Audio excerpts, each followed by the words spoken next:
અમદાવાદના સાણંદની હરિકૃષ્ણ સોસાયટીમાં માતાજીનો પ્રાણ પ્રતિષ્ઠા મહોત્સવ ભવ્ય રીતે ઉજવાયો હતો। આ પ્રસંગે ઋષિ ભારતી બાપુની ઉપસ્થિતિમાં વિવિધ ધાર્મિક કાર્યક્રમોનું આયોજન કરવામાં આવ્યું। કાર્યક્રમની શરૂઆત ખોડિયાર માતાજીના મંદિરેથી ભવ્ય શોભાયાત્રાથી થઈ હતી, જ્યાંથી બેન્ડ વાજાના તાલે ભુવાજીનું સ્વાગત કરવામાં આવ્યું। ત્યારબાદ શાસ્ત્રોક્ત વિધિ સાથે માતાજીની મૂર્તિની પધરામણી કરવામાં આવી હતી, જેમાં મોટી સંખ્યામાં શ્રદ્ધાળુઓ જોડાયા હતા। બપોરે પવિત્ર શ્રીફળ હોમવાની વિધિ પૂર્ણ કરવામાં આવી અને મંત્રોચ્ચાર સાથે સમગ્ર વાતાવરણ મંગલમય બન્યું હતું।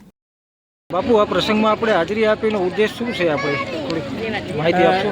જો સાણંદ તાલુકાના હરિકૃષ્ણ સોસાયટીમાં આજે ગોગા મહારાજ અને જોગણી માતાના પ્રતિષ્ઠા મહોત્સવ અંતર્ગત મુખ્ય યજમાન શ્રી કરણભાઈ, ગૌતમભાઈ, શંકરચંદ વગેરે તમામ આગેવાનો અને માતાઓ આટલા ઉપસ્થિત છે। ત્યારે આ હરિકૃષ્ણ સોસાયટીમાં ગોગા મહારાજ અને મા જોગણીના હંમેશા આશીર્વાદ ઉતરતા રહે અને જે યજમાનો બન્યા છે ને ખૂબ લક્ષ્મી આવે આવા સત્કાર્યો કરતા રહે અને સનાતન ધર્મની જે દિવ્ય પરંપરા હતી વસુધૈવ કુટુંબકમ અને સર્વે ભવંતુ સુખીનઃ એ ઉદાર ચરિત વિશાળ ભાવના સાથે આપણો સનાતન ખૂબ આગળ વધતો રહે એવી શુભકામના કરું। અસ્તુ, જય ગોગા મહારાજ।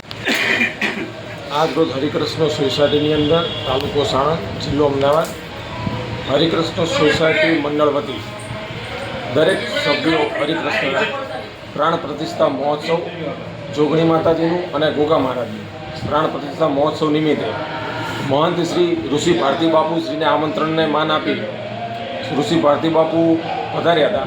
મગોડીથી ભુવાજી પધારીને પ્રાણ પ્રતિષ્ઠામાં લાભ આપ્યો અમને અને બધાને હિન્દુ એક તરફી થાય, હિન્દુ માટેનું એક આહવાન એ હરિકૃષ્ણ સોસાયટીના દરેક સભ્યોને આગળ વધવા વિનંતી। કેમેરામેન અફઝલ ખાન પઠાણ સાથે બેલોલ મલેક, દિવ્યાંગ ન્યૂઝ, સાણંદ, અમદાવાદ।